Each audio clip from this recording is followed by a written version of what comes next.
Blog Talk Radio. Women have the power to transform this world. We can end crime and violence if we all agree to do one thing: share. Let's share our wisdom, share our time, share our talents, share our finances, but most of all, let's share our love. This is the Female Solution. Join me, Naima Latif, every morning, 7 a.m. to 9 a.m. Central Standard Time, as we bring you stimulating discussions about the issues affecting our lives.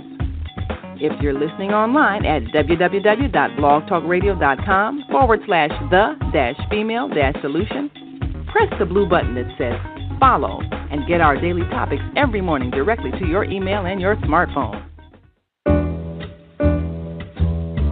Hi, I'm Naima Latif, Executive Producer of the Female Solution Radio Show. We invite you to call in 515-605-9325 and participate in this daily think tank as we examine the challenges we face and develop solutions that restore peace and harmony. We are global transformers, changing the world from the way it is to the way it should be. We are one. Wherever we live on this earth, we are one human family. On behalf of our team of radio hosts, I'd like to extend a greeting to all the members of our family, whenever and wherever you may be listening around the world. To our family in China, Ni Hao. In India, Namaste. In Japan, Konnichiwa. In Korea, Annyeonghaseyo. In Russia, Здравствуйте. In Germany, Guten Tag. In Poland, Dzień dobry. In France, bonjour. In Spain, hola. In Italy, ciao. In Egypt, ahlan wa sahlan. In Ghana, akwaba. In Nigeria, peleo. In South Africa, sawubona. In Senegal, nangadef. In Kenya, jambo. In Israel, shalom. In Pakistan, Afghanistan, Palestine, and Saudi Arabia, Assalamu alaikum. Greetings, and may peace be upon you all. Join us live on the on-air radio network called 727-731-5192. We want to talk to you.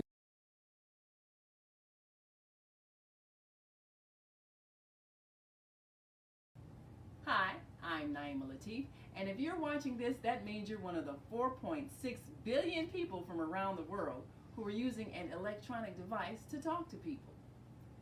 In these times, people are using the internet to talk to everybody. Friends, neighbors, family members, co-workers. People are on their cell phones and computers all day long. Now, if you're in business, that is great news. That means you can sell your products and services all day long and never have to leave your home. All you need is a media connection, somebody to connect you to an audience. And that's why I'm talking to you today. We produce programs, and our audience members are people who shop. They buy clothes, food, beauty supplies, cleaning supplies, home repair, transportation services, child care services. Whatever you're selling, they need to buy it. We're your media connection.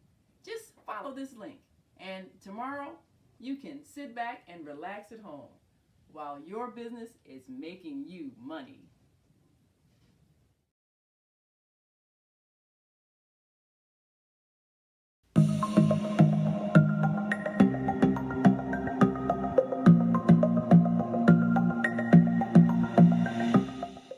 Hi, I'm Barbara. I'm Cheryl. And I'm Naima. We're three Black moms. And in case you didn't notice the resemblance, we're also three sisters. We're going to be coming to you every week, sharing our successes and our mistakes as we navigate our lives as moms, wives, sisters, daughters, and of course, Black women in today's world. We'll talk about it all: race, politics, religion, economics, culture, and we'll take a look at everything from whether or not to use corporal punishment to how do you teach your children about sex. Look for our upcoming book, Growing Up Charles. It's a personal story about our lives growing up in Maple Park on Chicago's South Side. I'm Barbara. I'm Cheryl. And I'm Naima. We're three Black moms. Follow us on Facebook and subscribe to our YouTube channel, Three Black Moms.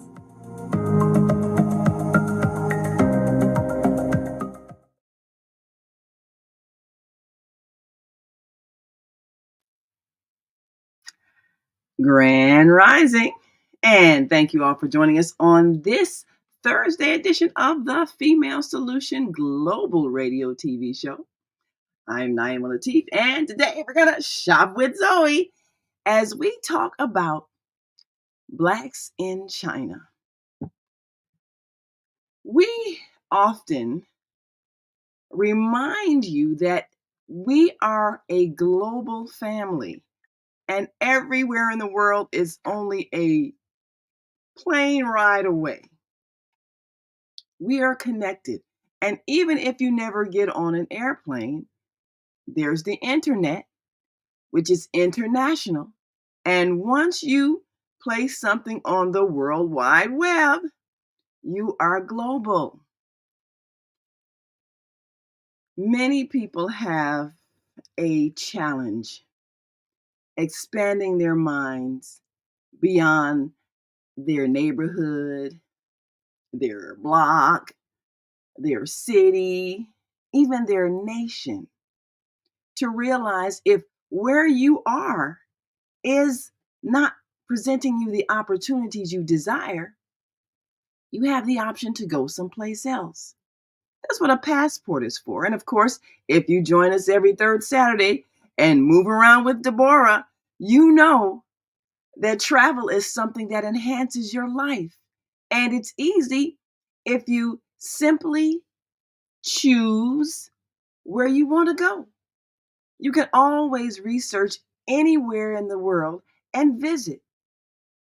And you can even decide to relocate or just stay a while and explore.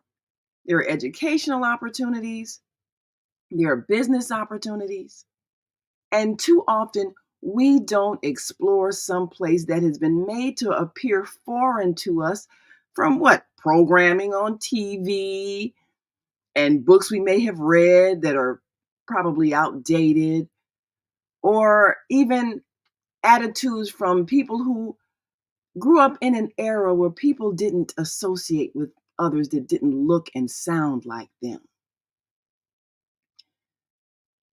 But the world has changed, and the younger generation does not have the same fear that we may have had, because the younger generation grew up with the internet. And they grew up watching Facebook, YouTube, now TikTok and Instagram, and all of these bursts of information from all around the world. So someplace like China isn't so far-fetched they can't imagine it. Well, today, as we shop with Zoe, we are going to talk about Blacks in China. Because there are many Africans that have migrated to China. There are Black people who are living in China, learning Chinese, influencing Chinese culture, and changing the attitudes of people that are often fear-based when it comes to getting to know someone from a different culture. So, how do we bridge the gap? Well, part of it is the language gap. And this is why every morning Every day, we greet you in 16 different languages so that you can understand that everybody has a friendly way of greeting their friends and strangers that promotes friendliness and harmony. And we should at least know a greeting which says, I acknowledge you for who you are, and I respect your culture. I respect you enough to at least know how to greet you in your language. Last week, we had a wonderful opportunity to experience youth in China with our podcast students at Betty Shabazz International Charter School. And you can go on the Higher Learning TV show and see the entire exchange with the students and an across the water interview with their teacher, Lavinia Weiser, who just happens to be my niece, who is living with her husband in China teaching English.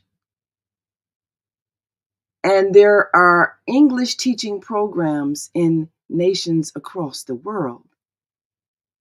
Not because English is a superior language, but because students are being prepared to be global. They're not only learning English, they're learning Chinese, they're learning Japanese, they're learning French, they're learning Swahili, they're learning Urdu, they're learning Arabic. Schools across the world are preparing their youth to be global citizens. And now that the internet has made business a global marketplace, if you really want to excel in the world of today, not tomorrow, but today, you need to be multilingual. So we'll get an opportunity later to share with you some of that exchange with the students at Betty Shabazz International Charter School. And they, of course, learned some words of greeting,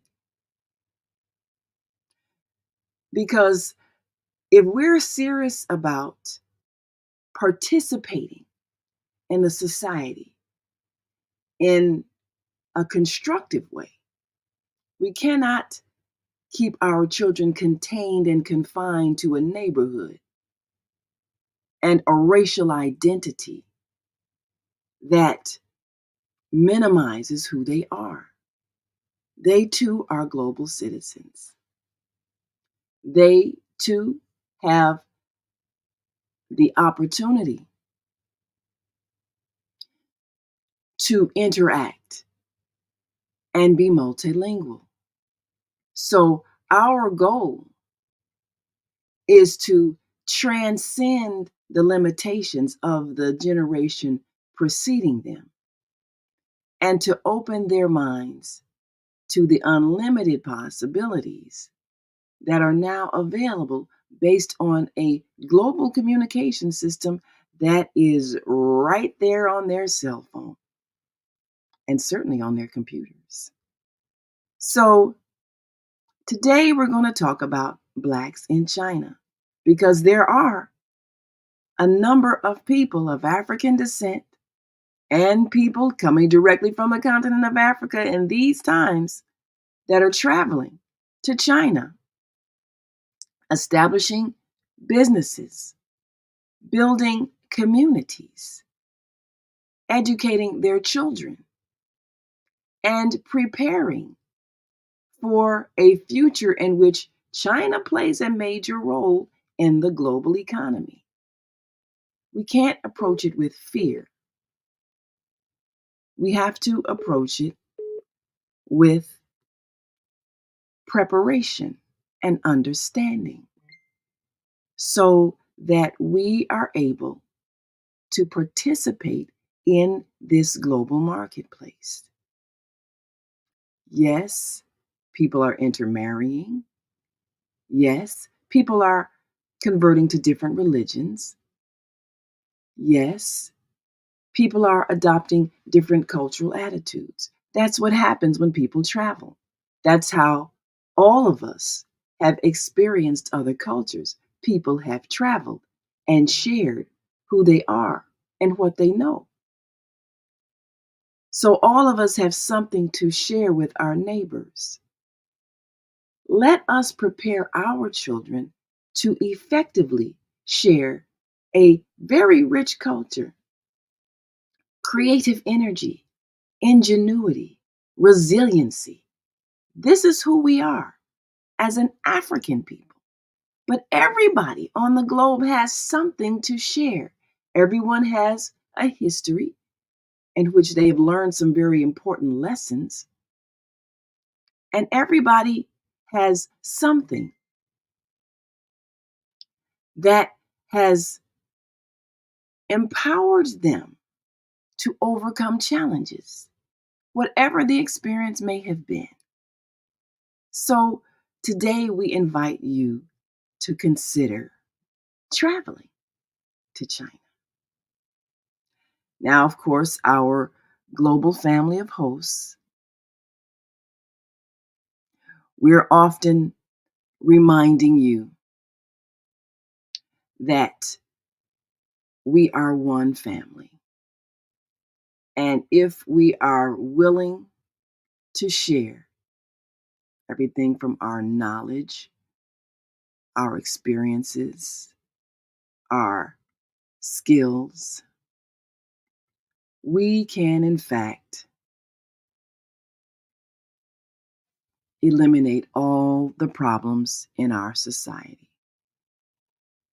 So you can follow our team of hosts on the Female Solution Global Radio TV show every day because each host has some aspect of knowledge that will expand your mind. This is our goal. And the reason why we share this with you is so that you can discover your own purpose. And of course, you know, our Monday morning mindfulness host, Zelda Speaks, also every fourth Saturday, introduces the Global Teen Talent Contest, in which now teens, tweens, and tots share their talents. And we're seeing how much our culture has influenced world culture. So we need not be afraid of branching out and getting to know others of other cultures. Our Tuesday host, Asada, introduces authors literally from around the world in the Soulful Chicago Book Fair. And she's interviewed authors from Japan, from Uganda, from London, all over the world. And yes, Black people are all over the world. But more importantly, we have an experience that is unique that we can share that can enlighten. And our Tuesday host, Asada, has even introduced us to the global currency, the digital currency market that is now transforming how people do business financially. So our perspective has to transcend our neighborhood. She's also introduced the metaverse, where people are able to connect online, virtually, and create a virtual society, which again is global. On our Wednesday show, myself and our host, Kareem Hamid, we have connected you to people all around the world, in addition to being a part of the American Muslim 360 blog talk channel, which is the world's largest Muslim radio. We have also traveled and brought you this program from Japan, from London, from South Korea, and introduced you to people from that global peace organization, Heavenly Culture, World Peace, Restoration of Light. And we have made it possible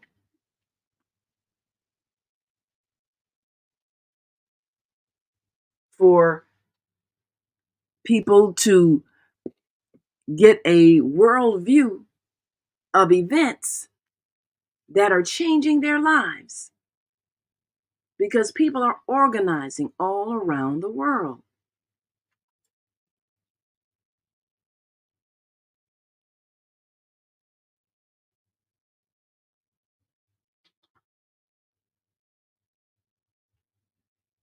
So, yes, this is a global platform that we invite you to be a part of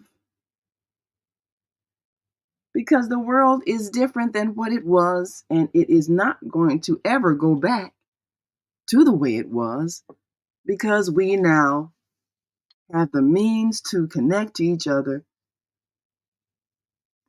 that doesn't require anybody's permission. These are systems that everyone has all over the world. So our Thursday host, Zoe, comes to us with a wealth of information from China, her experience, and as a successful international business woman, she's able to expand our expectations and give us an opportunity to consider interacting and exchanging information with people in China and from China who are sharing their creative energy in terms of skills, inventions, products, services that can enhance our lives. And that's what trade does. It helps to foster friendships based on the fact that people are getting to know each other by helping each other. If I have something you need, I provide it to you, and you, in exchange, provide something of value to me. Business is about exchange, and we need not be afraid of international business. So, when you join us on Thursdays, once again, we bring you to a global family. And if our children are going to be a part of the global family that is created in other countries where children are multilingual, then we need to prepare them. We need to prepare them to participate, and we need to give them a greater vision of where they may go. So, one of the things we're going to introduce to you today is a new reality, and that is that there are people in China of African descent that are influencing business, culture, maybe even religion, finance, and all aspects of life. And we need to know this so that we can give our children a different view of who and what they can become. Because there are young people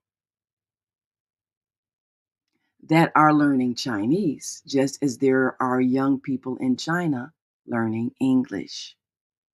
And in the world of today, not tomorrow, but today, they will see each other as friends and they will trade with each other and may even become family. And if we have fear, we need to get over it. Of course, as you know, our Friday and Sunday host, Viata, brings us news of health benefits from all around the world, holistic healing, and an understanding that our health is our responsibility.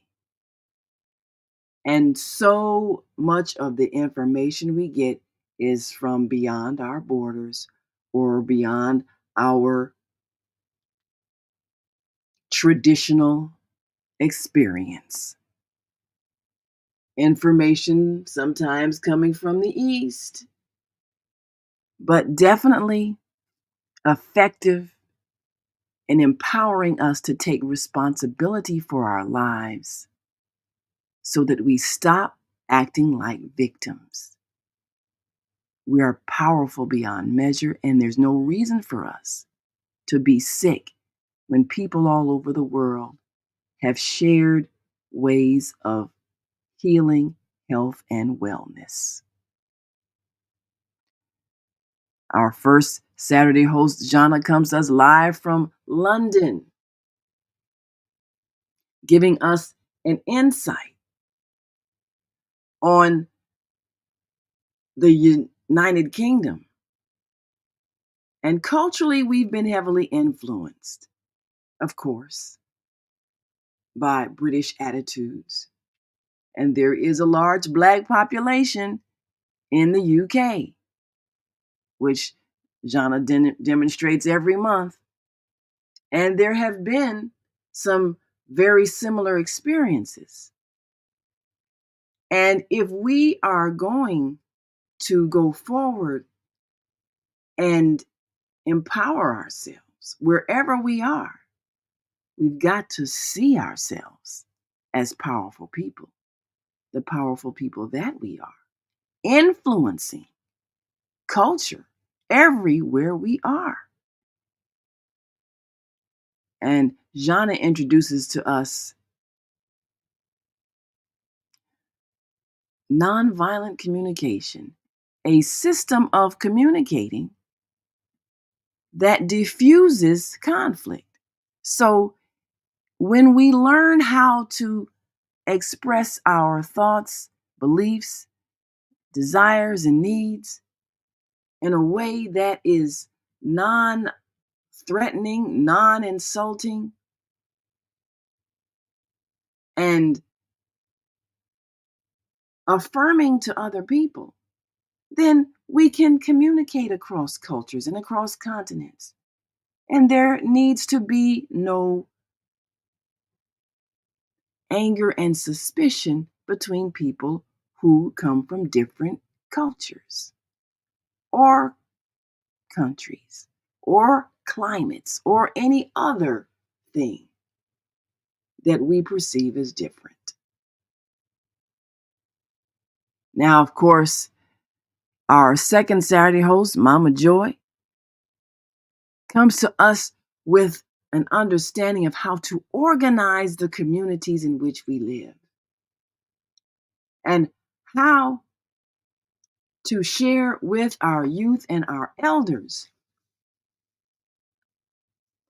the information that will help them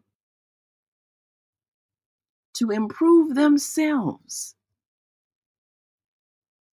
how to transform their lives by interconnecting, cooperating, and showing compassion. We are a community wherever we are, and that community needs to nurture us. So join us every second Saturday with host Mama Joy that teaches us how to walk in our authority. And of course, our third Saturday host, Deborah, helps us to get out of our fear of going to places that are different. And she has introduced us to places from around the world, and as a travel advisor, even helped people to plan and experience journeys, whether it's across the country or across the world, and to enjoy the experience because there's nothing to fear. So we want you to join us every third Saturday and move around with Deborah. And of course, our fifth Saturday, we're on location and we're going to be introducing you to Pastor Jackie Brooks, motivational speaker and owner of the Elevate Cafe, a place where you can elevate your consciousness and gather for inspirational conversation. So, of course, we invite you every day to be a part of the solution, the female solution. And we'll be back with our Thursday host, Zoe. And we're going to be making some expansions that will assist in the process of you becoming a part of our global family. So we'll tell you more about that in the weeks to come as we continue to expand your mind every day here on the Female Solution Global Radio TV show. And we'll be right back after this quick break. So we want you to stick and stay. Don't stray away. We'll be back in just a moment. So stay with us.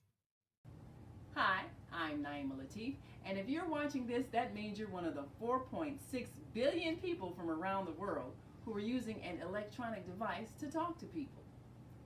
In these times, people are using the internet to talk to everybody. Friends, neighbors, family members, co-workers. People are on their cell phones and computers all day long.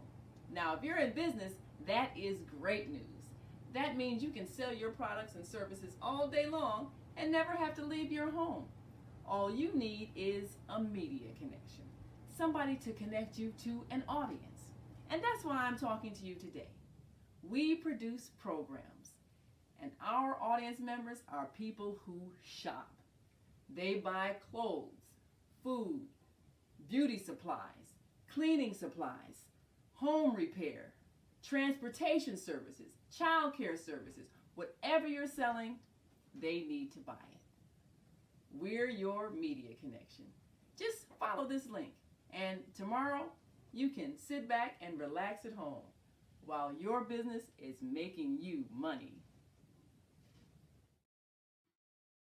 Yes, while your business is making you money, you can relax at home.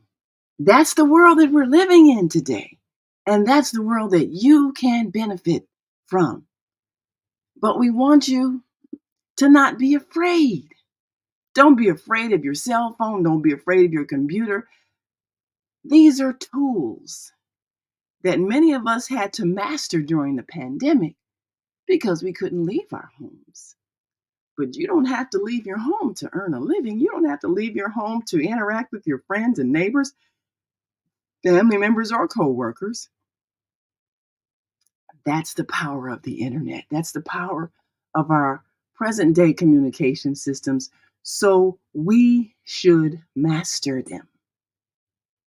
And no matter how old you are, you can be someone who speaks to the global family.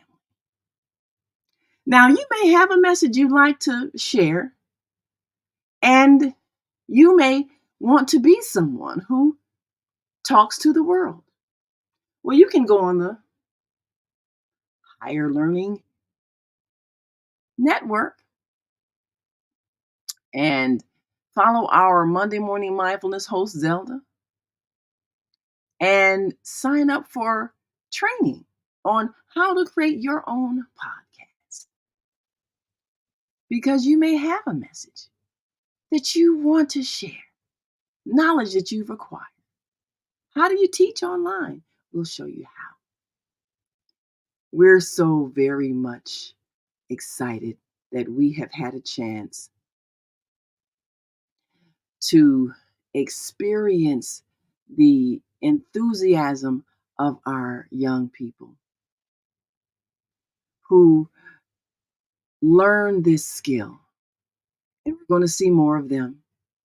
So we want you to join us Saturday, April 20th. We'll be at the Betty Shabazz International Charter School for the Spring Fling Soulful Chicago Book Fair. And that is always an affair that you don't want to miss, because you get a chance to not only meet authors, but hear stories that are inspirational.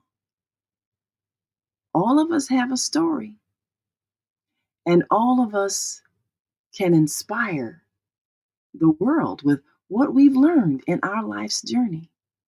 So, Betty Shabazz International Charter School is a place where young people are being prepared to be a part of that global family.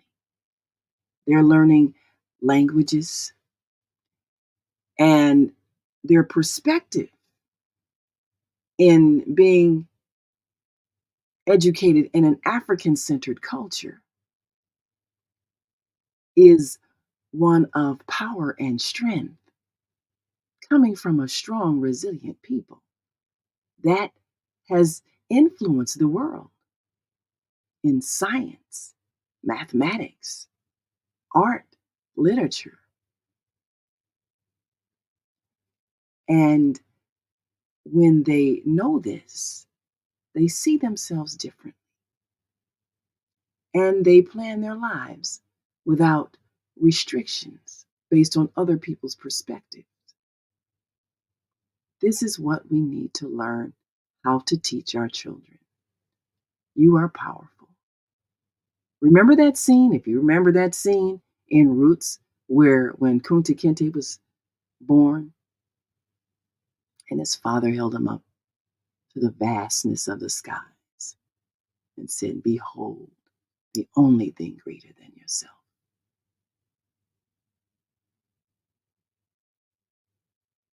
You and I are part of this vast creative energy of the universe.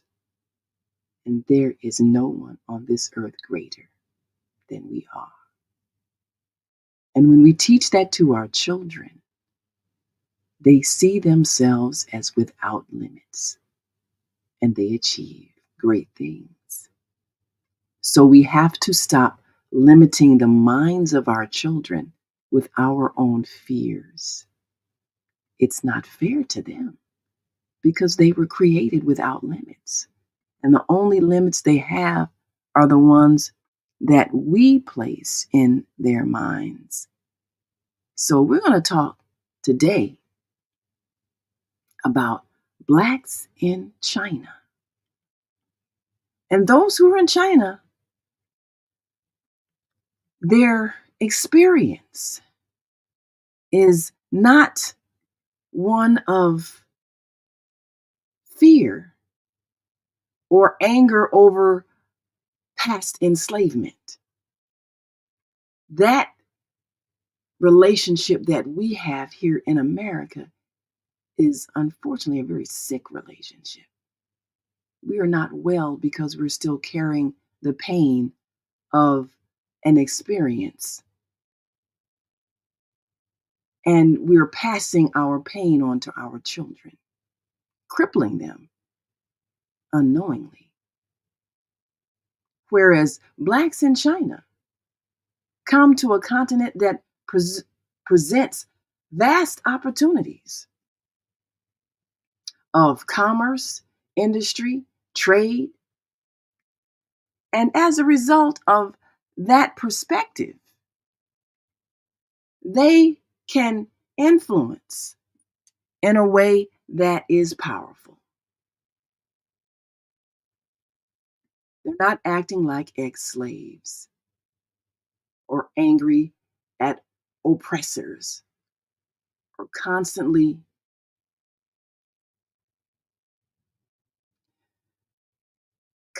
complaining about inequality.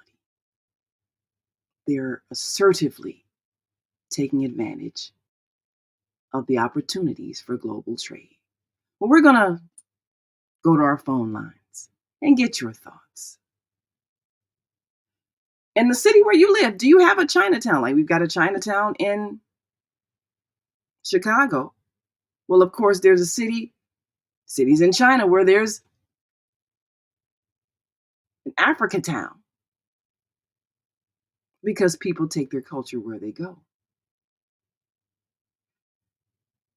Are you willing to go abroad?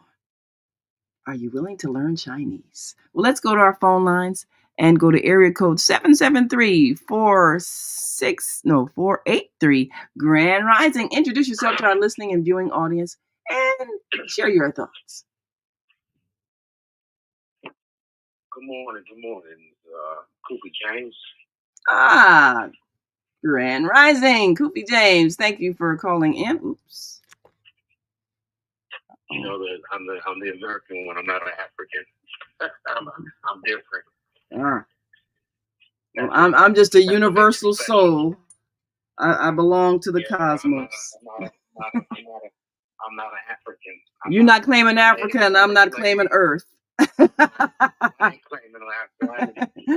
I'm not claiming Earth, so I'm beyond the planet. I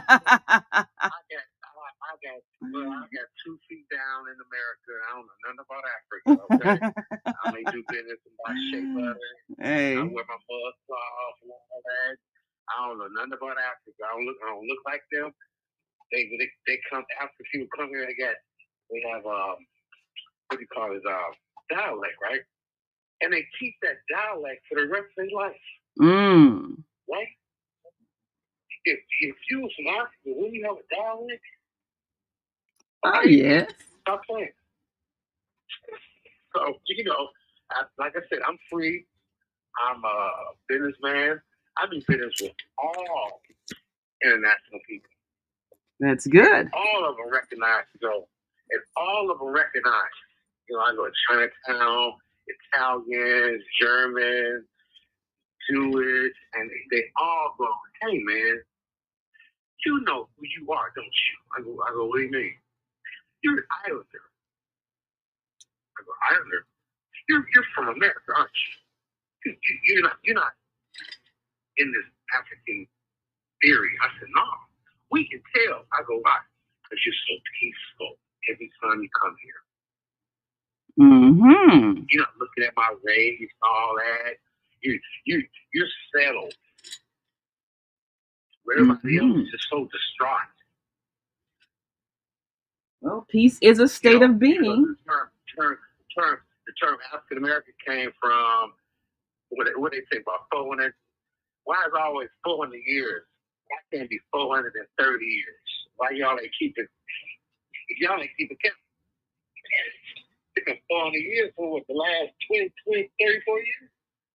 Why you can't say, oh, we We've been here in America for 430 years. Why you can't add? Because it's a lie. Jesse Jackson called African Americans when he was president. And his great grandfather is full-blooded Cherokee. Well, I don't buy into that. And y'all know, I got millions of people give me credit and like, wow, brother. Well, since you want to talk history, Brother Kofi, since you want to talk history, let's go back even further than that. Because the fact of the matter is, we've been on this planet millions of years. So it just depends on when you want to start talking about where we've been. And we've been other planets before we've been on Earth. So how far back you want to go? How far back you want to go? I mean, go to Atlantis, It's not millions. It's millions. Some people are stuck where they're at, but this earth has only been here 7,000 years recorded. Oh, see, you sounded worse than the people talking about Africa. Atlantis was way longer than 7,000 years. If it was a million years, we would be far advanced. We were far advanced. And where do you think Atlantis went? Atomic bombs, atomic explosions. So how far back do you want to go? I mean, I can go back further and further and further to beyond the planet. So how far back do you want to go? You going back to the people who were in America prior to the immigration of Europeans. I'm going back further than that. So I'm going back prior to the colonization of Earth. So how far back do you want to go? I'm going back when the continents were all connected, and the first people on this Earth were Olmecs in Australia. Although it was one land base. Oh well, Olmecs, and it's all on stone, and all it was historical credit on stone. That's where I'm going. Whatever was written on stone, I'll take it from there. Now you can go back and drift. Well, how far back you want to go? It depends on what you've learned. They put it on stone to say, hey, they put it on stone because they said, hey, we was here. Oh well, You know what I'm saying? It all depends on what you've learned. You know what? That's all. I do business with foreigners. Mm-hmm. Maybe socialize, but I don't let them infiltrate my life. I have a big bloodline. I have a priest bloodline. Okay, and I have a savior's complex. Yes. Well, my brother. I've been dealing with. You know what I mean? So I survived this LGBT agenda war that they had brought out here. I'm laughing at it. It's got to the end because they done what they wanted to do. They got people in this country, and they lay back, drinking their wine, saying we successful. Okay, game is over. Y'all done what you want to do. I watched the LGBT and how they worked. Well, and I appreciate you. I appreciate you calling in, brother. I appreciate you calling in, and I never argue with people. I let people be wherever they are. I don't have any concern about anybody's personal life. I don't care. I don't care. People know that I'm speaking truth. I am a very successful person. People know that I'm not delirious. People know that I'm speaking truth. Well, brother, much love to you. I appreciate where you are and how you think. You have a right to be who you are. And I always tell people, if you believe in the out of Africa concept, you are a mental slave. That's how they make you mental slave. Well, I thank you. They brought you to Africa on a cartoon boat. You were a mental slave. Well, I thank you. I thank you for your comments. I'm going to bring in our host now. And, you stay right there. We'll continue to discuss the issues that you have raised. Because, in fact, it's all about how you define yourself. And you can define yourself based on an experience in your history and be stuck there. or you can see the vastness of existence as ongoing and ever evolving. And you can recognize that you are an eternal being who's been here since the beginning of the beginning. And so you're not stuck on any one life experience. And this is why people are able to transcend whatever has happened to them in their culture, in their family group, on their continent, and travel to some place where they can meet new people. So let's bring on our Thursday host, Zoe, and let us take a look at Blacks in China. And they're not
you'll have a difficulty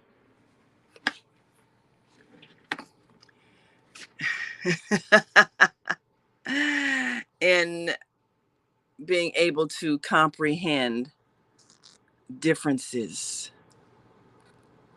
So we're going to bring in our guest and talk to Miss Zoe Ma. Hi, Yes. good morning. Good morning. Well, we've had a caller that has a perspective. And one of the things that I've been getting our audience to understand is that people who are traveling abroad and going to, particularly to China, are people who are business minded, and they're not going there with fear or anger. They're going there to experience culture, trade, and to expand, and of course, learn the language.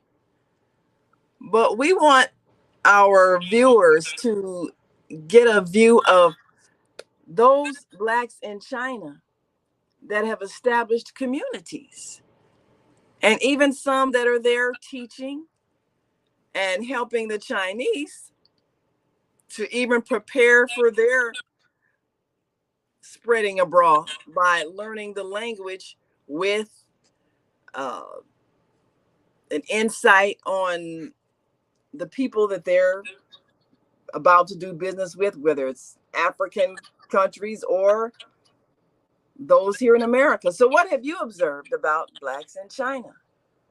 The first time I met a Black person, actually someone from Africa. When I was in college in the late 90s, I think for even a few decades before I get into college, the Chinese government extend scholarship to African students. So, the university next to mine actually had a program with some African countries that their African students on Chinese scholarships study in that university. And then, so because at that time I was a very few actually study English in college. And my university, as one of the top universities in China, had a program with Princeton University out of America that their college graduates will have a contract to teach English in my university. So, as an English major, we have a close contact with, this group of almost peers. They are only a year or two older than us, but so they were in sometimes they still have friends with other foreigners, because the foreigner as a whole, doesn't matter if you're from Africa or from America, it's kind of a rare sightings in China at the time in the late 80s. So through them, I met those African students from Africa. And China actually treat them really, really good, much better than our regular Chinese students, because the scholarship the government extend to them. And there's actually caused some conflict between the Chinese college students and the African college students, just because they were actually paid by the scholarship was allow them to live in like a upper middle class as we are as the working class. So but they were the first group of Africans in China, and then many of the students, the African students, mastered the Chinese language. They speak fluent Chinese. They interact with Chinese. They have girlfriends or boyfriends who are Chinese. And many of them actually stayed after after they graduate and form a little community in southern China, in Guangzhou, called the Little Africa, that doing a lot of international trade, because Guangzhou is also the city, actually one of the first cities ever open to the outside world for international trade, as early as the 1800s, maybe even before of that, maybe 1600. So there you will see a lot of African business people, establish their life over there. You will see there, if you Google on YouTube, you will see, you look at the Black in China, you can see a lot of them. A few years, 2 or 3 years ago, I have a TikTok account, because I feel there's kind of disconnect between the Chinese community, Chinese American community, and the Black community in America. So I was using TikTok to tell the truth about the Black people living in China. And then so I was just going through YouTube and, get a clips of the people to people interaction in China. And a lot of it is like dating. The Chinese boys dating Black girls, or the Black boy married a Chinese woman. And if you see the southern China, the Little Africa, a lot of the business are actually Africans married to Chinese women, and then they work as a team to run a business in southern China. So I think, and I just come across this lady. I think I probably sent you her TikTok handle. Actually, Yeah. I saw her when I was doing the Black in China TikTok a few years ago, and I saw she was interviewed by Asian podcast media called the Asian Boss, and her experience of uh, living in China as a Black person. So she went to China as a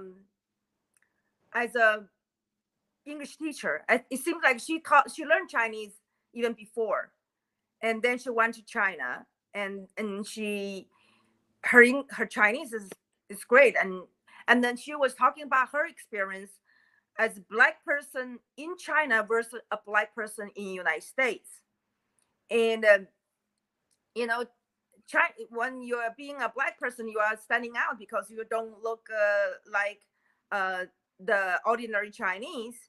We do have some people very dark skins. Actually, the funny thing is, my dad is very dark skin uh, compared to every Chinese, and because we are Chinese Muslim background, somehow like my dad's family have carried this very dark skin tone all through the family line. One of my uncle is very dark, and one of my cousin is very dark. So one of my boss from my first job met my dad, and she came after that. She meeting my dad came back office, and she said, "God, her dad looks like from Africa." So just it's just you don't see many people who have very dark skin. But and this lady was talking about being a Black person. Visibly you can tell she's uh, not from China, not a Chinese dark skin Chinese. And she said, she never experienced being followed in the store, being suspicious, being a thief, or something like that. And there's no hatred. They may think you are outsider. They just consider you are outsider. Sometimes give you a little courtesy of being, just be respectful. But a lot of times they think you are celebrity because they never see somebody like that, and they like to associate with you. They want to take a picture with you, like selfie, and to show their friends, look. I mean, Chinese culture as a whole, very curious culture, and they want to show people that that's something new. So a lot of people, if you go to China, doesn't matter you're white or Black, as long as you don't look Chinese, they can't tell you're not from this country. They will take a picture with you, and they will have a kiss to take a picture with you, and then they make friends with you. But she was telling her experience, and she said she chose to being Black in China, even sometimes feel being singled out as from as somebody not from the country, versus the being Black in America, where you are constantly feel belittled. If you are in a store, and the shopkeeper will follow you just in case they just suspect some unlawful behavior.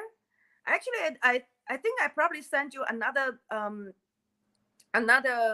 article about another Black person. I think he's probably from Texas, and he went to China as a 15 years old. So he actually went to Chinese high school, and then so he never feel being just different skin tone, never feel like being a second class. But as soon as he returned to United States, and even at the immigration, he was summoned to the officer, and then he feel like in America there's a special place for him, not as equal as someone else. So it was so, and he was shocked, and he had to get used to it, because in China, you may look different, um, but they just treat you the same. Wow. But so That I think people should whatever people learn from media. I think the longer I stay in the United States, the longer I realize the media is a arm of propaganda by the government. As bad as China, there's no freedom of information at all, because if you don't go out of the country to have your personal experience, you learn about other cultures through the media. And the media, especially the American media, they do not tell you the statistics. They tell you about the opinion. And then, so it's the information you get from outside, other culture is already processed. Just like the processed meat. Is it healthy? No. There's a lot of ingredients put in the kind of a processed food. The processed food is not authentic food. So is the processed media is not authentic, and it's somebody already processed to shape your view to their liking. So I think my 30 years in the United States, even though I'm an American citizen, I hate American media as much as I hate Chinese media. I'm sorry. I think when they say democracy is the foundation of democracy, freedom, information, I'm sorry, you don't have that freedom. No, we don't. There's so much distortion about the well, really every country.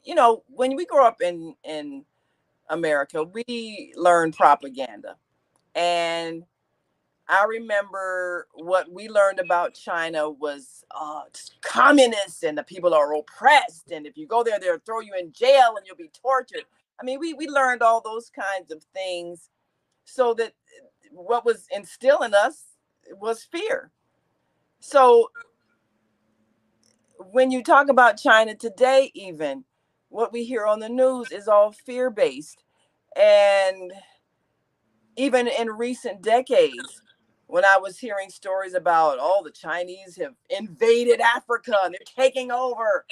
So the idea put out there was that there's a hostile kind of relationship even between the Africans and the Chinese. But from what you've seen and what you've described, that's not even true. You have Africans that are going there, that are setting up communities and thriving. So what is your thought about that? The fact that we're being taught fear, and how can we change what we're teaching in our schools about China, so that people will not have that distorted view of it being an oppressed society? I think it's the same as what they're doing in the United States. I came back and dropped my son to school, and I just catch the last few words of the caller before. He has this savior complex. Okay. Well, so what's the savior complex? What's he saving from?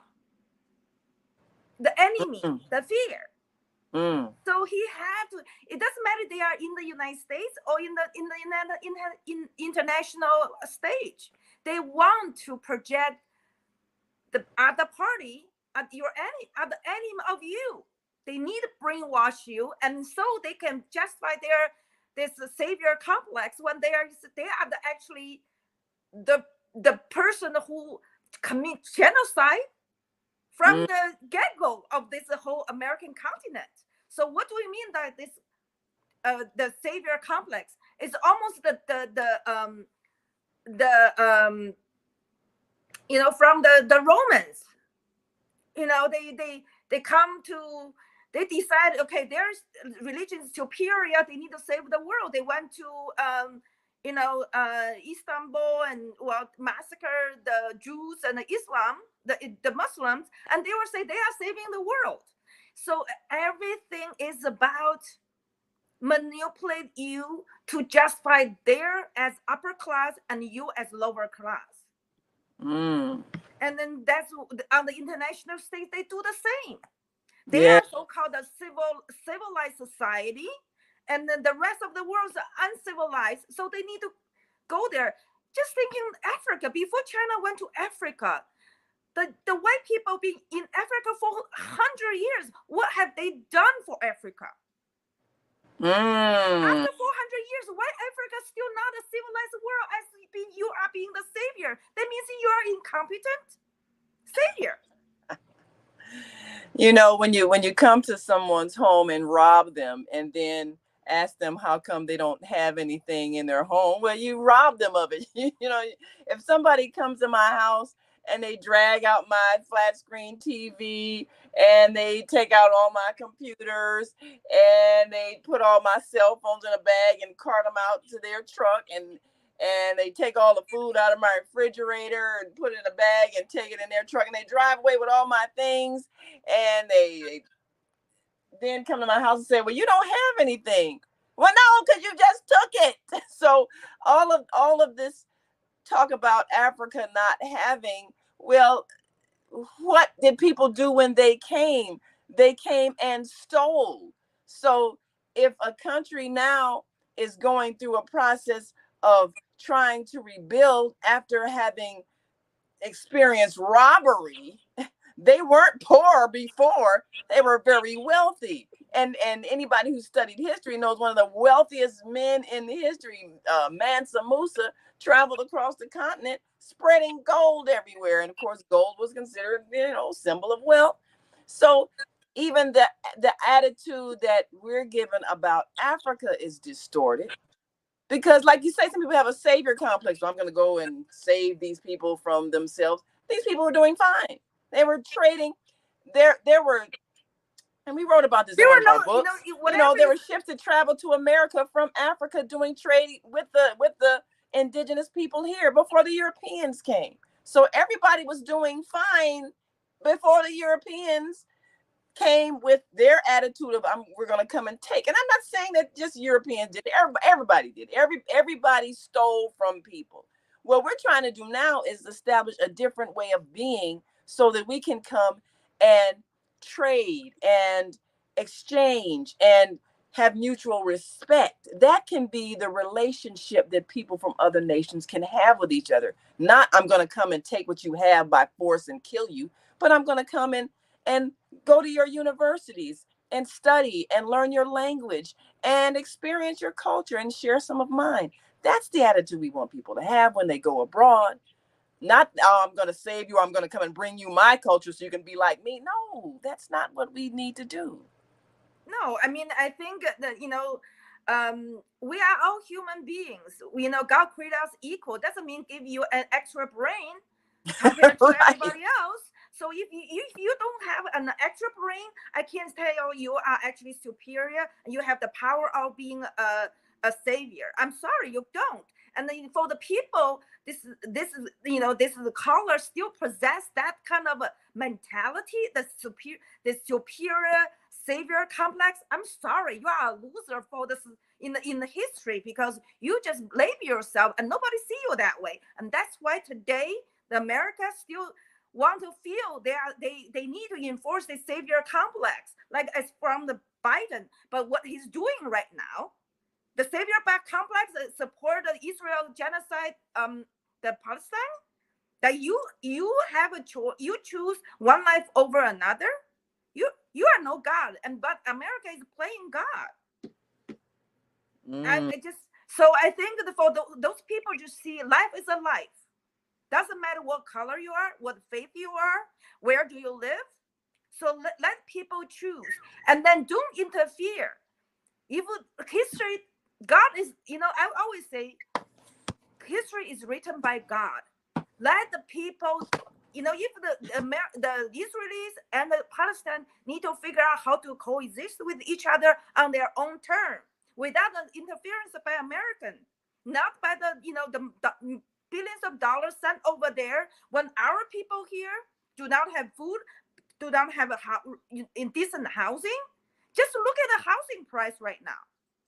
Just look at the rental house right now. How many people can afford the other day I was going to the store to buy something, and I sent my son to buy some item from a Dollar Tree. They have to close early because they don't have people to work there. Why?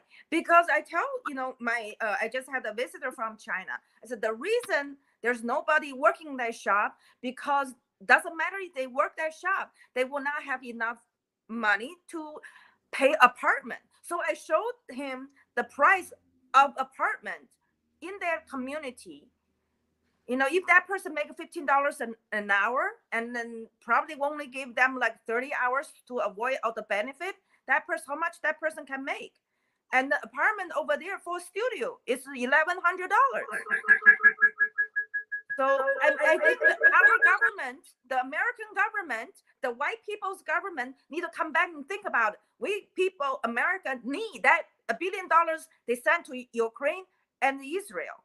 We need that money to build the road and so eliminate the potholes and then build affordable housing. That our people need that. Yes, yes. So don't save the rest of the world. Save us. Maybe the people that say have same skin color as you.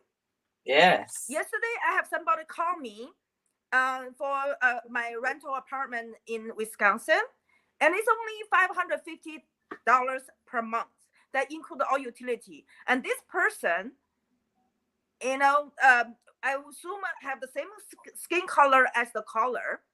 That is there any way that someone can help me to pay for the apartment for $550 Wow. fee, and you can't afford that? That speaks volumes. Yes, yes. I mean, somebody can't afford that.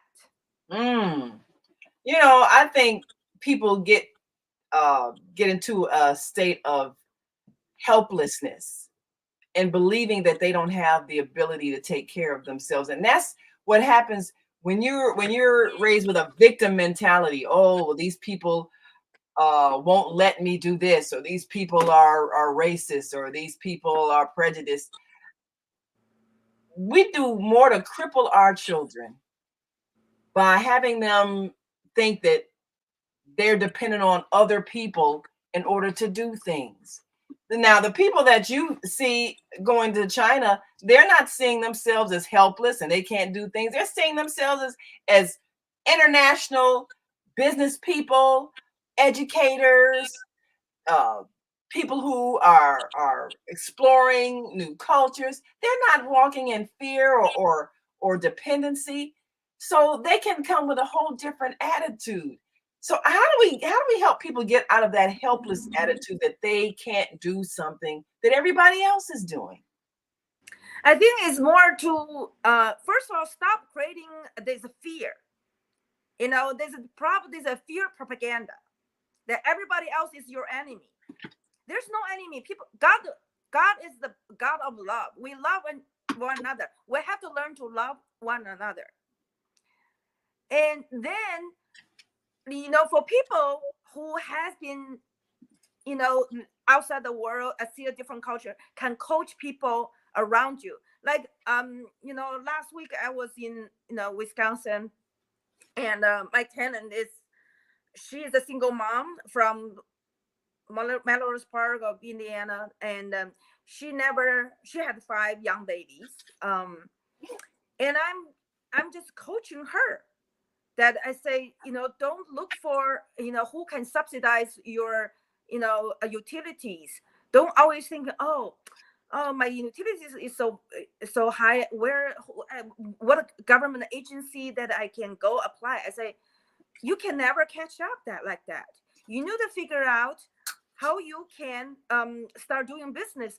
And I was just coaching her, and she said, you are the only person, you are the first person talk to me. I said, how to budget how to disconnect all you can't have lights on all the time if your utility bill is through the roof. You need to figure out where you can save.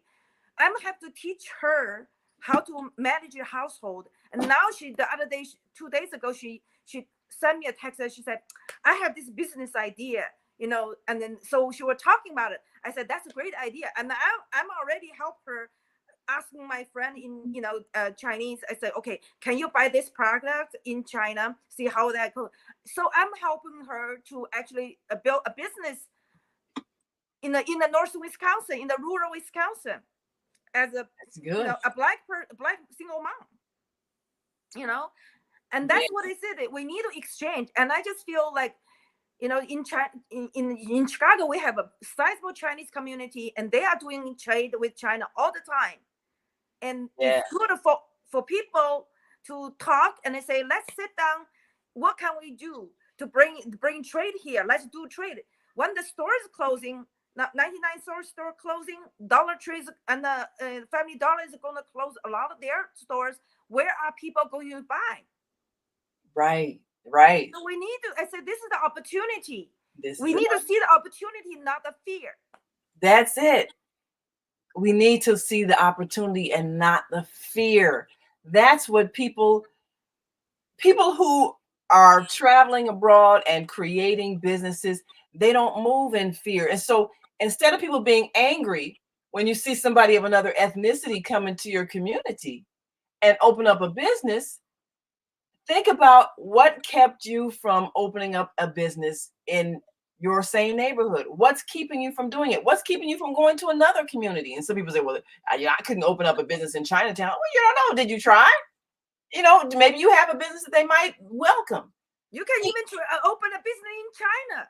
Yes. I mean, if other people have done it, that's right. The assumption is, and this is why we have to change what we're teaching our children. We assume that everybody's going to be hostile. Mm-hmm. And so we don't even reach out to make friends because we've been conditioned, because we live in a hostile environment. It has been hostile. We are believing that everybody is hostile. And this is why those who were born in America and have the experience of being treated badly need to go out of America to understand the rest of the world is not going to treat you that way. They don't see you that way. When I went to China and Korea and Japan, I've been to these Asian countries, nobody treated me like, oh, well, you're some ex-slave. And they didn't see me that way. They would ask me what African country that I came from, because they've seen Africans and they know that that's a whole continent of cultures and countries and history, and people are coming with different things that they're offering as business. And so they just assumed that, I was probably a traveling businesswoman. Okay, what country did you come from? What do you do? And I explained that I was born in America, but I'm in the communications industry and all of that. But nobody treated me badly. Like you said, nobody followed me around the store to see if I'm going to steal. None of that behavior did I experience. And as a matter of fact, like you said, people want to take your picture. I'd be walking down the street, somebody run to me, with a camera. Picture, want to do a selfie, and I thought it was funny, so I said, okay, I know I probably look different. So this is a chance to get a different looking person. And it was a totally different experience. Our children need to go someplace where they don't have any fear of being treated badly, so that they can know the world does not see them that way. We're crippled by our thinking that everybody's going to treat us badly because we've been treated badly. That's what it means to be traumatized. When you're believing that you're going to experience a repeat of a hurtful experience, and so you're reacting as if that hurtful experience is happening to you, and it is not. Yeah, I think that is true. People's view about even the same institution differently based on their personal experience. If they have a traumatic experience in their personal life, they may view the institution so negatively. But if you don't have any experience or positive experience with the institution, that person will not have the same negative opinion about it. Like I was telling you, this Chinese Muslim who viewed China was so negative, like full of hatred. And me as a Chinese Muslim, we are about the same age. We are about same age. We're both living out of the United States, out of China now, and we both are Chinese Hui Muslim, is like HUI. But I've been listening to his podcast, and he has so much hate to China, and I just feel like, how come we have the same cultural background, Mm-hmm. and we have totally different about China? Because that's interesting. Because his family was privileged, and then when you are privileged in certain economic political environment, if you are if you are a Democrat in a Republican government, then you will not be privileged. Right. And then but if the Democrat return the government again, then you regain the privilege. So for me, I never had privilege anywhere. It doesn't matter. But for him, it's because of the political changes. So he is experienced one day he was a privilege, another day he lost the privilege, being prosecuted because of he might be a political foe to someone, and then back and forth. So he hates that system. But for me, I was never in any time in a privileged class, so my experience with China was pretty good. So, and then my mom was in also the Hui Muslim, and she's in 80-some years old. She experienced the equivalent of pre-colonial America and the colonial America and the Republic America. So her experience is totally different.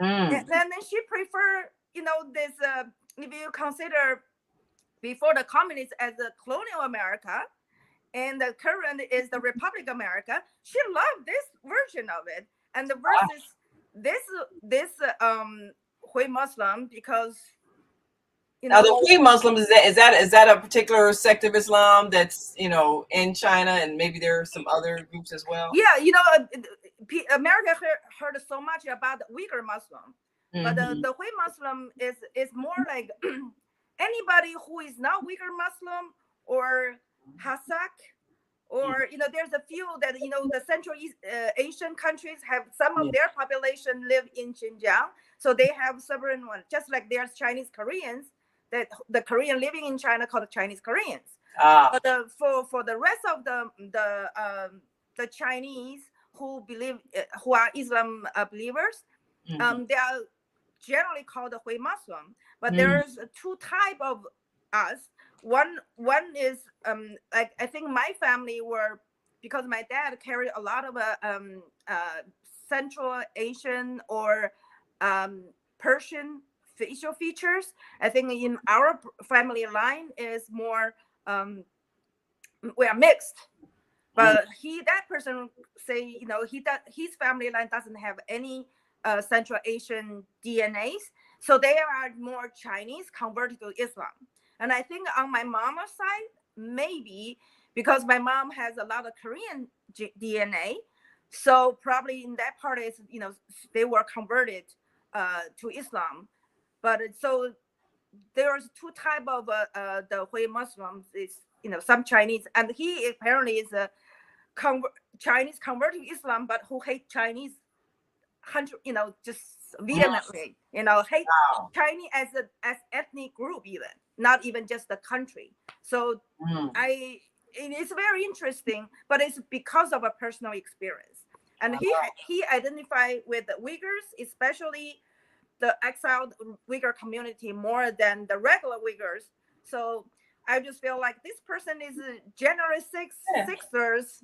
And then, if these people were not tolerated in America, it will not tolerate in China either. So that's a mindset. Well, we've got a few comments here from our Facebook and YouTube viewers, and of course we've got some callers on the line that want to speak, but we're hearing from our Friday and Sunday host Viata, Grand Rising Queens. Thanks for sharing and caring and teaching. You both look gorgeous today in your matching colors. Yes, I'm wearing my Yeah. back and everything.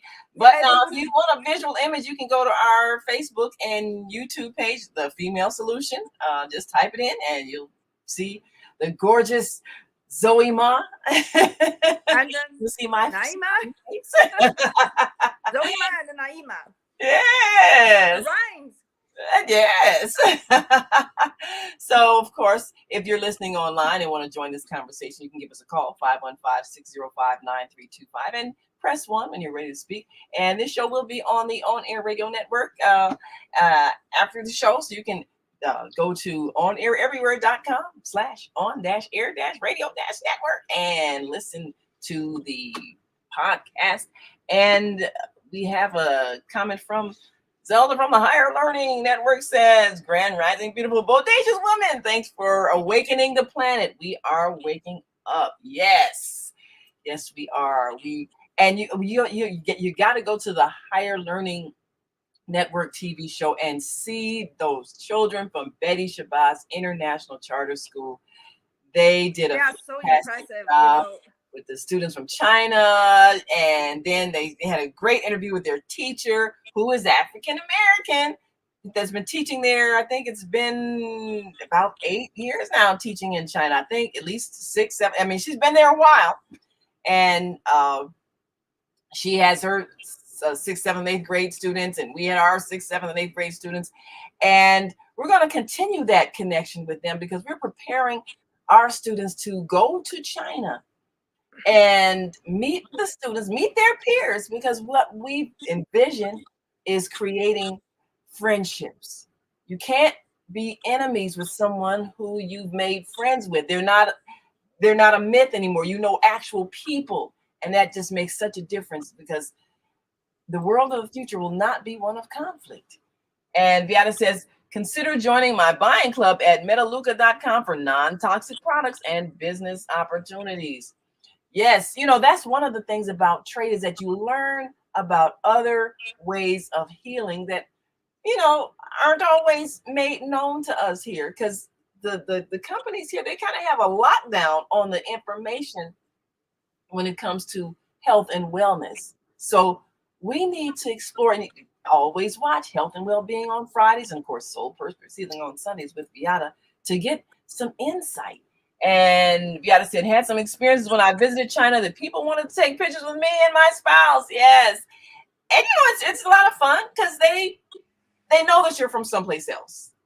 But instead of looking at you with fear, like, oh, these people, or who are they? They run up to you and want to take a picture with you. And that means that they welcome you. They see you as a guest. They see you as someone special, someone different. And they appreciate the difference. It's a totally different attitude. And I noticed it and it made me think about it. What experience are we giving our visitors when they come to our communities? It's kind of hostile most of the time. Fear, suspicion, anger if they're speaking another language. So how hospitable are we to our visitors? That really made me think about that. And Beata says, join me tomorrow on the Female Solution for Health and Wellbeing with Beata for New World Practitioners. Yeah, you got to come on back tomorrow, 7 a.m. Central, 8 a.m. Eastern, right here on the Female Solution Global Radio TV show. And if you want to see Beata, you got to go to her Facebook page or Beata's Tiny House Village. And of course, we're always sharing it on our Female Solution Facebook page. But we want you to experience New World Practitioners. We're only going to get better when we share information. That's what it's all about, sharing your knowledge. Every group has something that they know, something that they have experienced, something they have learned in their history that they can share with the world and help all of us as a human family evolve to a higher level of civilization. So that's why we should interact. We're going to take one last break and come back and take some callers. And if you're listening online and want to join this conversation, I want you to give us a call, 515-605-9325, and press 1. And of course, you can go to the On Air Radio Network and hear the show after the show. And as always, you can go to our website, thefemalesolution.com, and meet our global family of hosts and keep up with what they're doing. Just go to the host page and it'll take you right to their Facebook pages and YouTube pages and Instagram pages, and follow, like, and share the social media from our hosts. And we'll be right back after this last break. So we want you to stick and stay. Don't stray away. We'll be right back after these brief messages. So stay with us.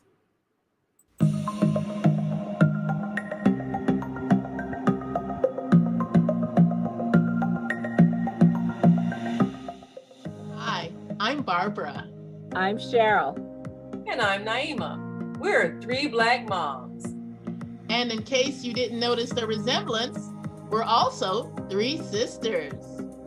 We're going to be coming to you every week, sharing our successes and our mistakes as we navigate our lives as moms, wives, sisters, daughters, and of course, Black women in today's world.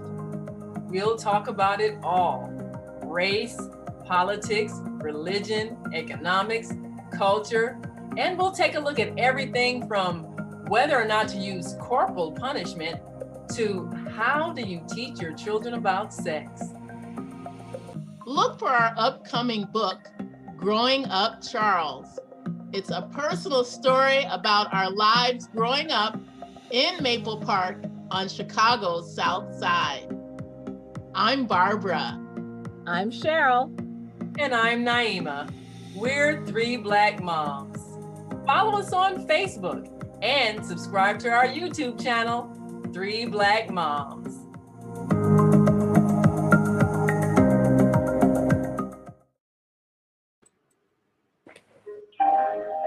We have an opportunity to transform the whole global society in the next 50 years.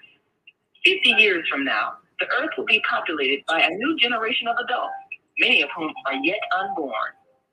Our mission is to nurture them in childhood with love, guidance, and protection, and to raise them in healthy, happy families.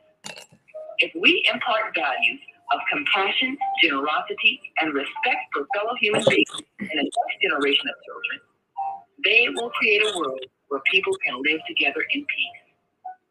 This is our goal. Be a part of the transformation. Get your copy of the book, The Female Solution. Go to www.naimalatif.com. That's www.naimalatif.com.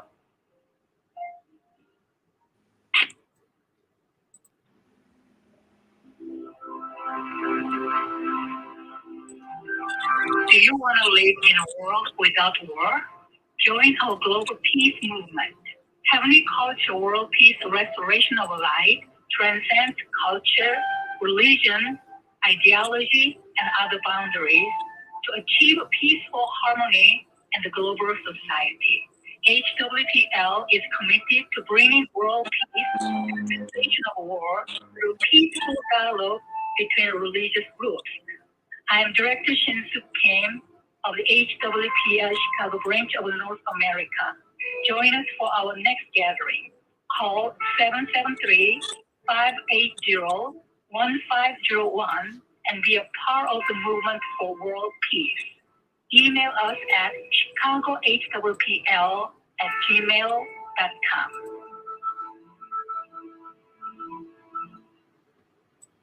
Yes, we are back. And you're listening to and watching the Female Solution Global Radio TV show.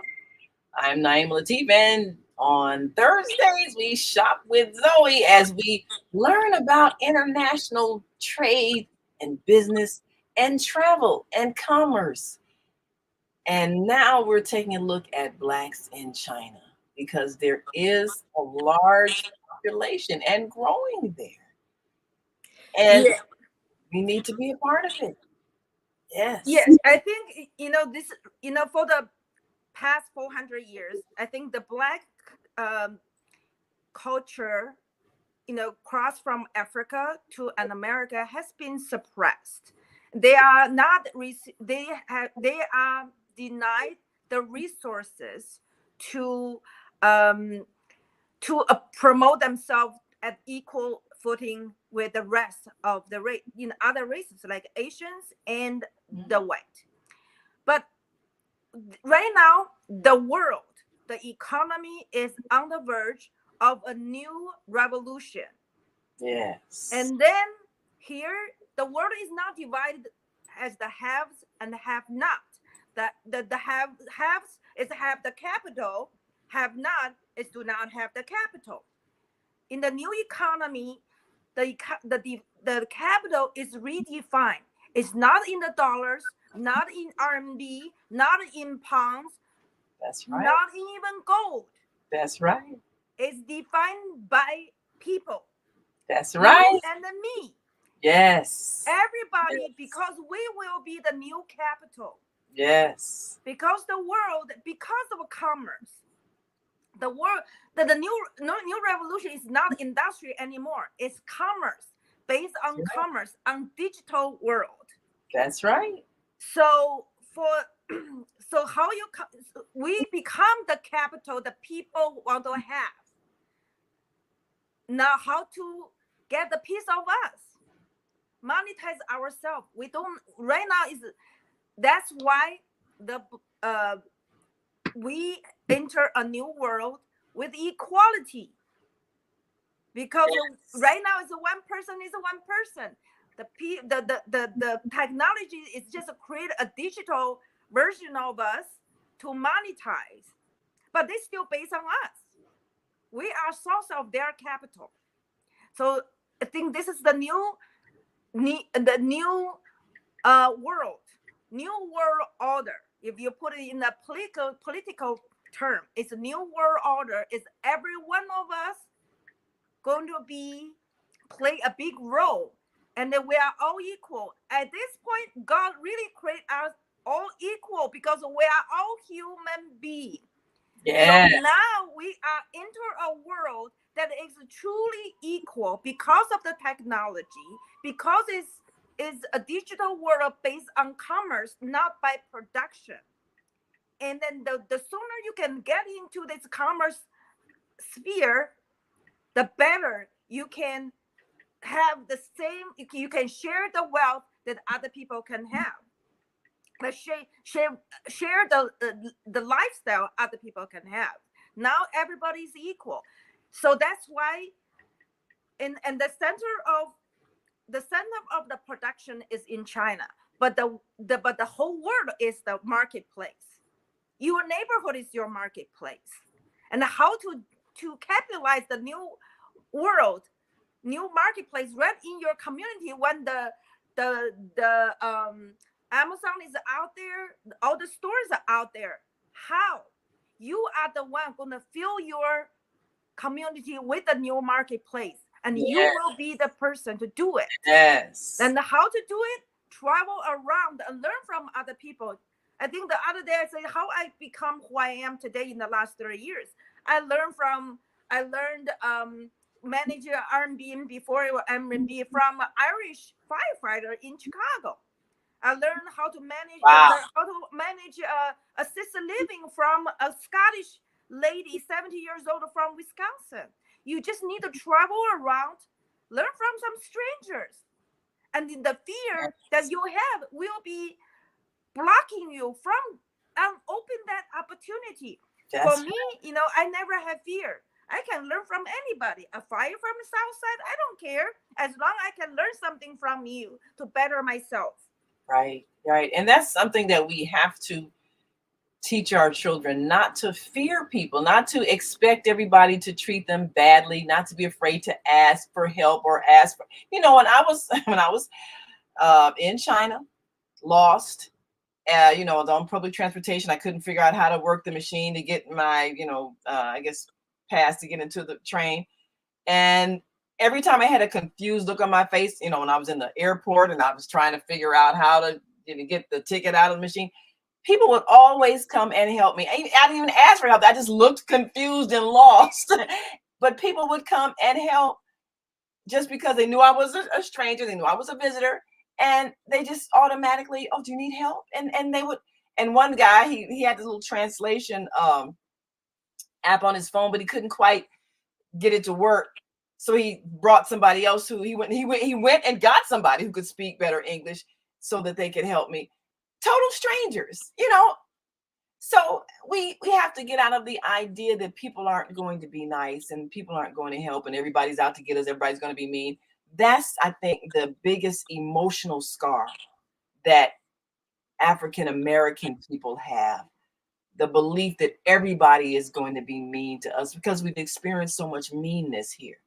But we can't keep teaching that to our children. We can't keep having them expect that everybody's going to be nasty and hurtful because that's not how the world is. It really isn't.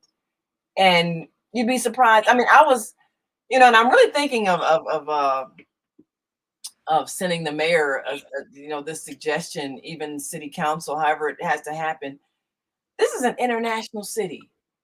And when you travel here, it's so confusing. If you speak another language, you'd be lost because there's not enough translations of just how to get from the train, from the plane, the airport to the trains or where the trains go. There's no explanations. When I went abroad, the airports had translations in several different languages. When I was flying, they would give you the instructions in 3 different languages. I think when I was going to Korea, they had French, they had Arabic. I mean, they had like 3 different languages where main people were speaking. We don't do that here in America. Even in France. I remember I had the transit through Paris airport. They have a Chinese, Koreans, all different language. Yeah. And then Istanbul, same Chinese, Russian, in all this language. Here, you don't have it. Everybody else is doing that because everybody else understands that people speak another language. And so you have to make your city friendly.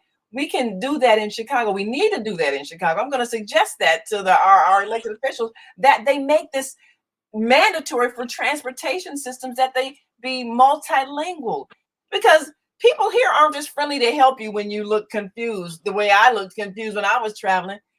People are taught fear of strangers. They're not as likely to help when someone perhaps speaks another language or it looks confused and that they don't know. People will stare at you and keep walking. It's just, we need to teach our children more hospitality and less fear. And that's just culturally something we have to do because we have to be better people. If you're a nice person, you're going to attract nice people. That's what I found. I have not had any incidences of racism anywhere I went. Yes. I mean, all I did was make friends. And I'm sure there probably were some people who weren't nice, but I didn't meet them. And I think you attract to you what you are. So if you keep attracting people who are mean, okay, how are you treating people? That's what I would say. But really, everywhere I went in the world, everybody was nice. Everybody was helpful. I had no incidences of any kind of what I would think would be racism or anything. It just didn't happen. So we have to stop being afraid of it. I think it's just, we have to, sometimes we just need to work on to bring our young people outside, because, older people, they already accumulated so much trauma in their life. It's hard to change that. But we can help our young people, that bring them to experience a different world, that our world is not normal. America, like such a hostility, a culture filled with hostility, it's not normal. Not normal. And it's not normal. I think that 3/4 of the world do not live in like America like that, the hostility. Yes. So when they were talking about the world, the white people or the Europeans, it's only a fifth of the population. Yeah, they're not even. The rest of the world do not share the same view, and they don't even need the white savior mentality in their country. Right. They just want to be treated equal. Yes. Let's help each other. We are. As a international trade, we are equal. You are buyer and seller. Let's do business and the win-win situation. Not like you are going to invade country and just rob their resources. That's a zero-sum game, and that's being instilled in many people's mind in this country. We can't compete. We go to your country, we invade, and we take your resources. Yeah. And that's what happened in Venezuela. That's what's happening in Haiti, Latin America. Yes. You're looking at it. Okay, just China has the whole Southeast Asia. at the doorstep. What China is doing now is help those countries improve their living standard. Look at the whole Latin America is same thing. Latin America is South Asia to China. But look at all the poverty here. Look at all the war here. Yes. You know, just thinking America is supposed to be the richest country. You can't even help your neighbor. Right. There you go. It's an attitude. When I see, I go to restaurants and I see so much food thrown in the garbage. You know, you see all of this, even if you go to places like the Salvation Army where they're doing a lot of resale of, you know, clothing, furniture, and all that.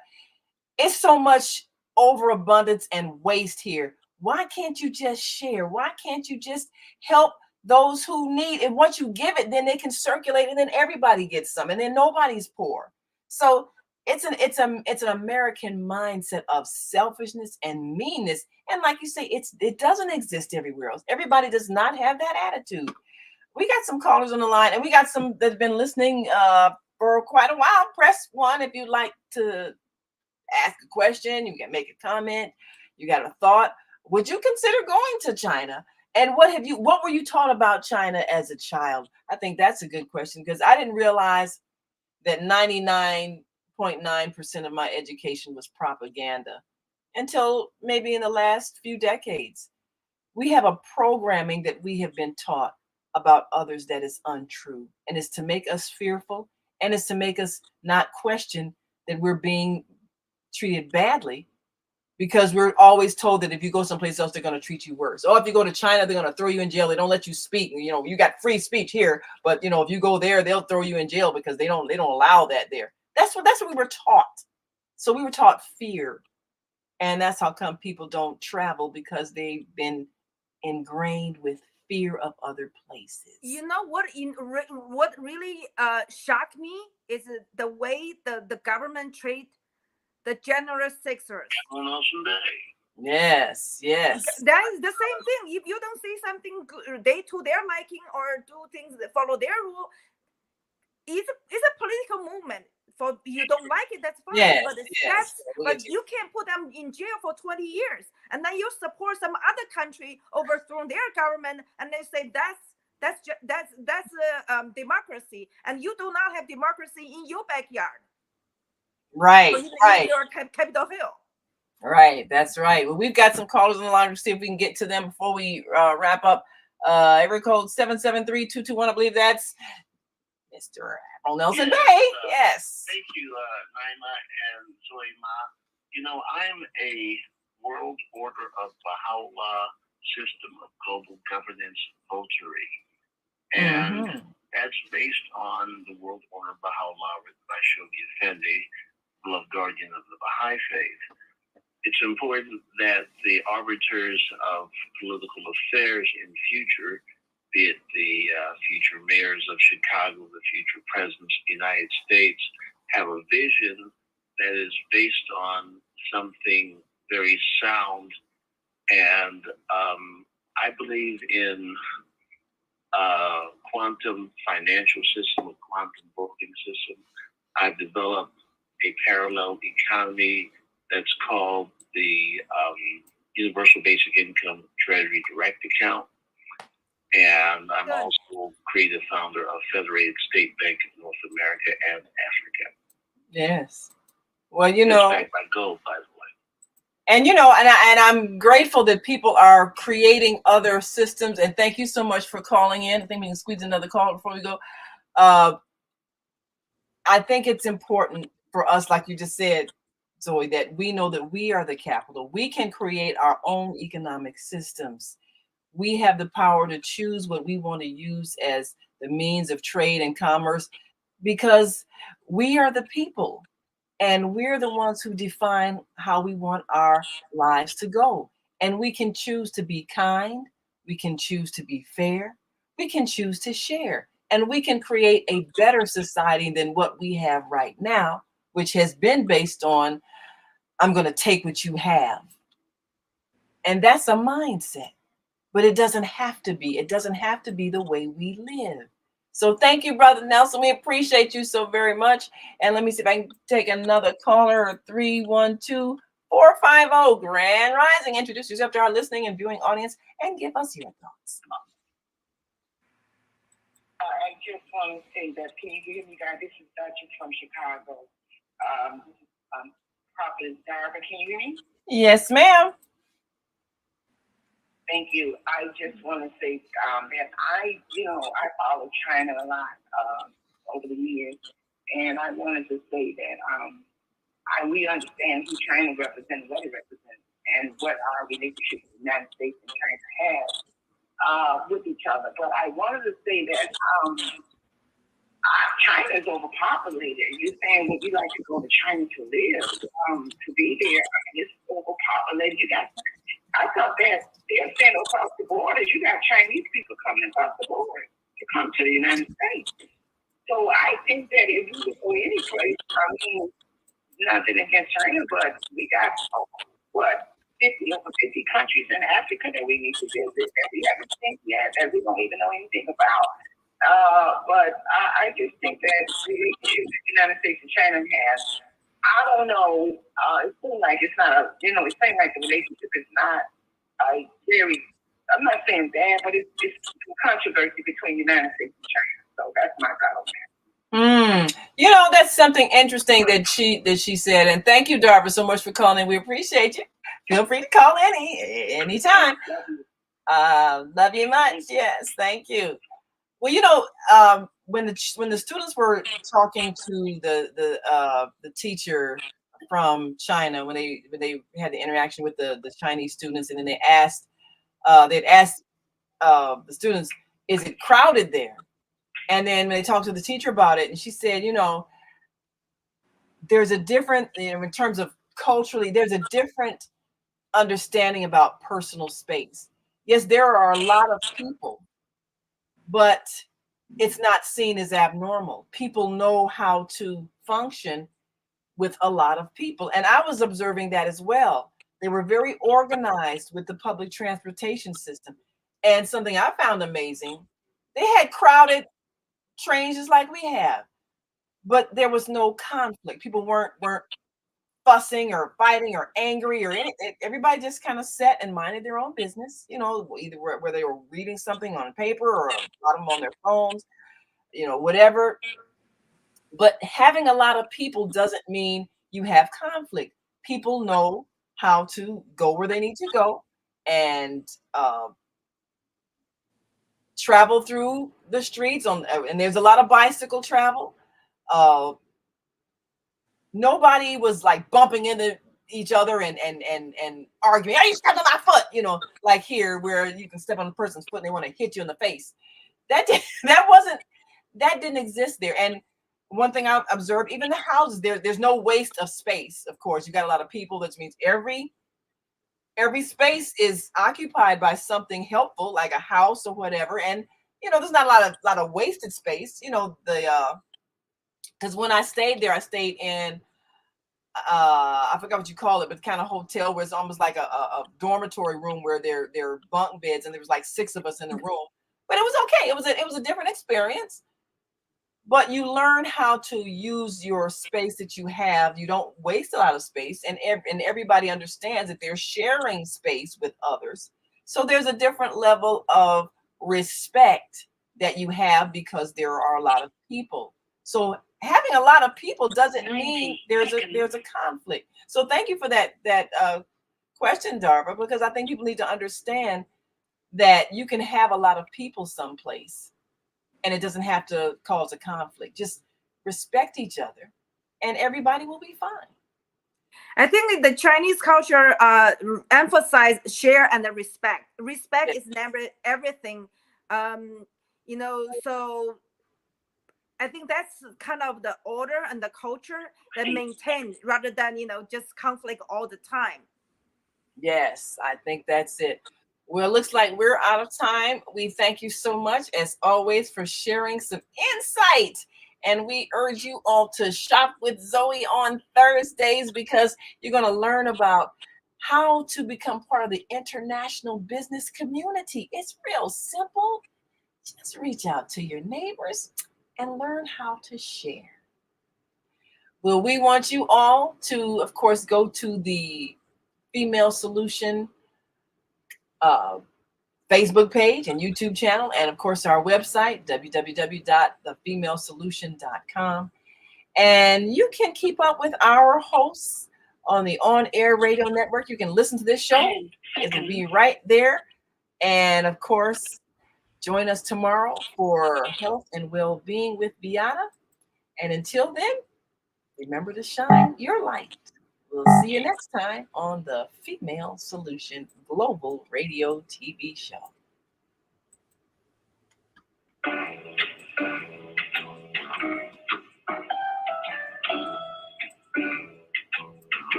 We've come to the end of our show today, but you can hear every show in the archive at www.blogtalkradio.com/the-female-solution. You can also hear today's show on the Female Solution Facebook page. Go to www.facebook.com/the-female-solution. Leave your comments about today's show. You can always reach me on my website at www.naimalatif.com. That's www.naimalatif.com. Watch our TV shows, listen to our radio shows, order our books, and be sure to get your copy of the book, The Female Solution. On behalf of our team of radio hosts, I'd like to thank all of you who participated in today's discussion. And to our global family listening from all around the world, we say thank you. To our family in China, Sheshe, India, Zanyaba, Japan, Arigato, Korea, Kamsamnida, Russia, Spasiba, Germany, Danke, Poland, John Kujon, France, Merci, Spain, Gracias, Italy, Grazie, Egypt, Shukran, Ghana, Medasi, Nigeria, Eshe, South Africa, Gabonga, Senegal, Jerez, Kenya, Asante, Israel, Toda, Pakistan, Shukriya, Afghanistan, Tashakor, Saudi Arabia, Shukran. Assalamu alaikum wa rahmatullahi wa barakatuh. Thank you. And may peace be upon you and the mercy of God and God's blessing.